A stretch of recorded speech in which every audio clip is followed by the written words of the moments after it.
नमस्कार।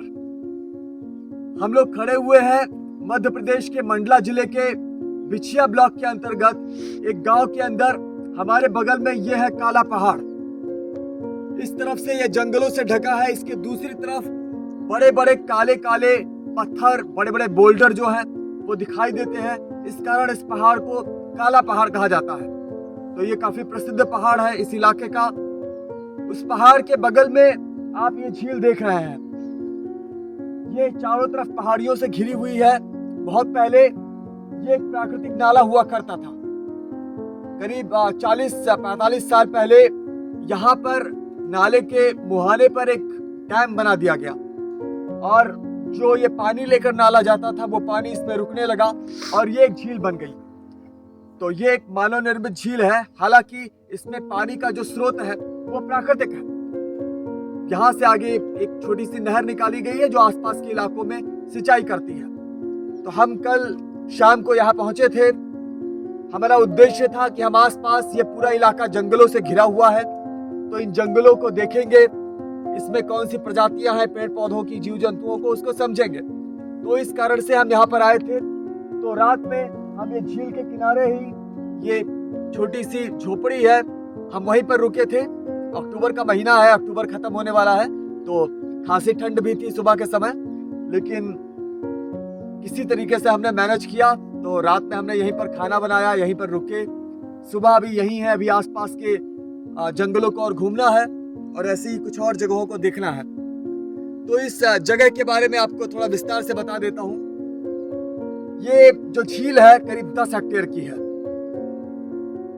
यहाँ पर आसपास जो है अलग अलग जंगली प्रजातियों के पेड़ जो हैं वो पाए जाते हैं, जिसमें यहाँ पर महुआ भी है, इसके अलावा यहाँ पर हरड़ है, बहेड़ा है और भी कई सारे प्रजातियों के यहाँ पर पेड़ जो हैं मौजूद हैं।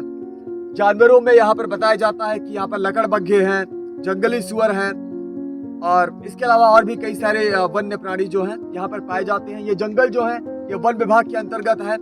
चूंकि यहाँ पर जो बंधा बनाया है वो सिंचाई विभाग ने बनाया है, इसलिए इस झील की देखरेख जो है वो सिंचाई विभाग करता है। तो अब इस झील को पानी कहाँ से मिलता है? सिर्फ बरसात के पानी से 12 महीने ये झील यूं ही बनी नहीं रह सकती है। बरसात के महीने में हालांकि इसका जो स्तर है वो 4-5 फीट ऊपर होता है। तो आसपास की जो पहाड़ियां हैं जो जंगलों से लदी हुई हैं, जब बारिश होती है तो पानी इन पहाड़ियों पर जब गिरता है तो पेड़ पौधे उस पानी के बहाव को रोकते हैं। अधिकांश पानी जो है वो रिसता हुआ पहाड़ के अंदर जाकर स्टोर हो जाता है।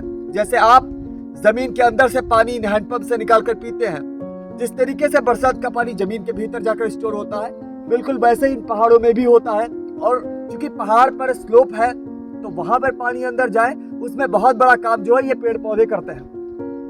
तो पहाड़ों के अंदर बहुत ज्यादा पानी स्टोर होता है। वो पानी लगातार रिसता रहता है, निकलता रहता है छोटे छोटे झरनों के रूप में, और उसी से ऐसे तमाम प्राकृतिक नाले, ऐसी तमाम झीलें, छोटी नदियां वो बनती हैं, निकलती हैं, बहती हैं और बड़ी नदियों को भी अधिकांश पानी ऐसे ही मिलता है। अगर हम गैंजेटिक रिवर सिस्टम की बात करें तो गंगा में जो गौमुख है, जो ग्लेशियर है, उससे बहुत थोड़ा सा पानी मिलता है। उसके बाद गंगा को अधिकांश पानी जो है आसपास के ऐसे ही छोटी छोटी पहाड़ियों के अंदर जो स्टोर हुआ पानी है वो निकलता है छोटे छोटे झरनों के रूप में, छोटी छोटी धाराओं के रूप में, छोटी छोटी नदियों के रूप में, और मिलता जाता है और वो गंगा आगे बड़ी एक नदी बन जाती है।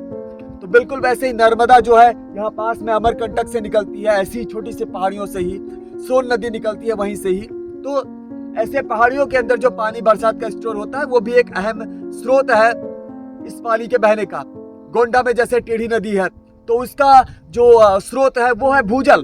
जैसे ही पहाड़ों में पानी स्टोर होता है वैसे जमीन के भीतर भी स्टोर होता है और वो स्रोतों के रूप में निकलता रहता है और उससे लगातार नदियां, धाराएं बहती रहती हैं। तो इस तरीके से इस झील को जो है पानी मिल जाता है। इस झील में अलग अलग प्रजातियों की मछलियां भी हैं, कछुए भी हैं और इसके अलावा बहुत ही खूबसूरत है। रात में हम यहाँ पर रुके, सुबह के टाइम हम जब यहाँ पर उठे तो हल्का सा कुहासा यहाँ पर तैर रहा था। चिड़ियों की चहचहाट शायद आप सुन पा रहे होंगे। आसपास पूरा ये जो प्राकृतिक सौंदर्य है ये कितना ज्यादा मनोरम है, कितना ज्यादा लुभाता है। यहाँ पर रुकना कितना सुखदायी है। ऐसी जगहें हर जगह पर होती थी। हमने एक एक करके सारी जगहों को नष्ट किया शहरीकरण के नाम पर। सबसे ज्यादा खेती के नाम पर और आजकल पर्यटन के नाम पर करते जा रहे हैं। पहाड़ों का बहुत बुरा हाल। तो अगर हम कभी भी ऐसी जगह पर जाएं तो हमारी जिम्मेदारी बनती है कि वहां पर किसी तरह की हम गंदगी छोड़ कर ना आए, वहां पर हम किसी तरह का शोर ना करें, रात में अनावश्यक रूप से किसी तरह का लाइट न जलाएं।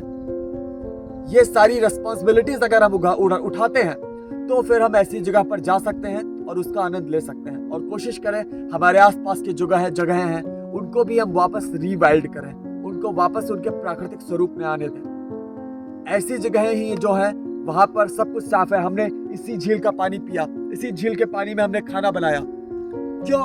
क्योंकि ये साफ है, क्योंकि अभी हमने इसमें गंदगी नहीं किया है। और हमारे आसपास की नदियां, हमारे आसपास की जो तालाब हैं, उनका क्या हाल है? हमने उनको गंदा करके रखा है। हम उसमें उसका पानी पीना तो बहुत दूर की बात है, उसमें शायद हाथ भी न धुले। तो हमें अपने आसपास के जल स्रोतों को, पानी को बचाना होगा। अपने आसपास की हवा को बचाने के लिए हमें जंगलों को बचाना होगा, जैव विविधता को बचाना होगा, जीवों को बचाना होगा। तो आशा करता हूँ ये जानकारी आपको अच्छी लगी होंगी। आपने ये जो तमाम चीजें देखी, सुनी, वो आपको अच्छा लगा होगा। तो धन्यवाद मैं नहीं बोलूंगा, कमेंट में आप लोग बोलिए।